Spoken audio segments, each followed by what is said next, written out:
Hi friends, మరణం గురించి కొన్ని నిజాలు చెప్పుకుందామా? మనుషులు పుట్టుక మొదలైనప్పటి నుంచి ఇప్పటి వరకు దాదాపు 100 బిలియన్ల కంటే ఎక్కువ మంది చనిపోయారంట. అంటే మన ఇండియా ప్రకారం అక్షరాల 10,000 కోట్లు కన్నా ఎక్కువ మంది చనిపోయారంట.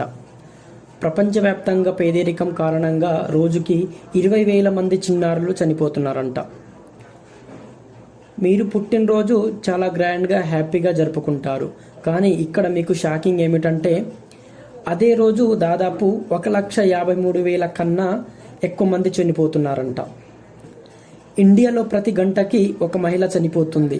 ఎందుకో తెలుసా? వరకట్నం వలన. కుడి చేతి వాటం కంటే ఎడమ చేతి వాటం అలవాటు ఉన్న వాళ్ళు 3 సంవత్సరాల ముందు చనిపోతారంట. డంక్ అండ్ డ్రైవ్ ప్రమాదమని ఎంత చెప్పినా జనాల్లో మార్పు రాదు. ఎందుకు? ఎగ్జాంపుల్, అమెరికాలో ప్రతి గంటకి మద్యం సేవించడం వలన ఒకరు చనిపోతున్నారంట. ఓకే నా ఫ్రెండ్స్, ఈ వీడియో మీకు నచ్చినట్లయితే ఒక లైక్ అండ్ సబ్స్క్రైబ్ చేసుకోండి.